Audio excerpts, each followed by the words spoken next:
بسم اللہ الرحمن الرحیم۔ السلام علیکم۔ ٹورسٹ ویزا اور ورک ویزے کی اور اس کے علاوہ واٹس ایپ جو یو اے ای میں استعمال لوگ کرتے تھے اس کے بارے میں نئی اپڈیٹس آئی ہیں، اور اس کے بعد آپ کو جو لوگ اس وقت جاب کر رہے ہیں دبئی کے اندر یا یو اے ای کے اندر، ان کے ساتھ جو پرابلمز آ رہی ہیں فیکٹری یا آفس کی طرف سے، ان کے لیے بھی بڑا اعلان کر دیا ہے یو اے ای کو۔ میں نے ویڈیو کو اینڈ تک دیکھیں، چینل کو بھی سبسکرائب کی۔ سب سے پہلے آپ کو بتا دیں جو tourist visa visit visa apply کر رہا ہے، جن کی 35 سال سے عمر زیادہ ہے ان کے ویزے تو فٹافٹ لگ کے آ رہے ہیں۔ جن کی 35 سال سے عمر کم ہے ان کے جو ہے جو بھی ویزا پروسیسر یعنی کہ اس کا ڈیلے کر رہے ہیں اس کو، اور ان کو ویزا لیٹ دیا جا رہا ہے۔ آگے ایکسپو 2020 شروع ہو رہا ہے، 5-6 دن رہ گئے، تو 5-6 دن کے بعد اپلائی کریں گے، ہفتے بعد تو آپ کا ویزا لگ جائے گا، اور اس میں ڈیلے نہیں کریں گے کیونکہ انہوں نے ایکسپو 2020 کو کامیاب کرنا ہے، اور 6 ماہ تک ایکسپو 2020 لگا رہے گا۔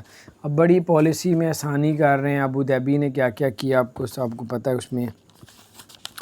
اس کے علاوہ جو لوگ بھی یو اے ای میں کام کر رہے ہیں، اور اگر فیکٹری والے یا آفس والے آپ کو تنخواہ روک لی ہے تو آپ لوگ ان کی شکایت لگا سکتے ہیں۔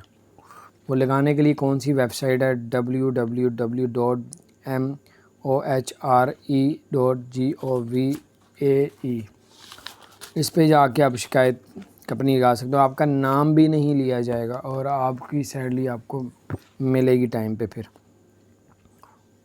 اس کے علاوہ واٹس ایپ جو ہے دبئی میں دوبارہ سٹارٹ کیا جا رہا ہے، پہلے روک لیا تھا، ابھی سٹارٹ نہیں کر رہے، ٹرائی کرنا چاہ رہے ہیں کہ اب آگے جس کو استعمال کرنا یا نہیں کرنا۔ بہرحال اپنا خیال رکھیں، اللہ تعالیٰ خیر کرے، اور اگر چینل کو سبسکرائب نہیں کیا ضرور سبسکرائب کر دیں، بیل آئیکن پریس کر دیں تاکہ نئی اپڈیٹس آپ تک پہنچتی رہے۔ السلام علیکم ورحمۃ اللہ۔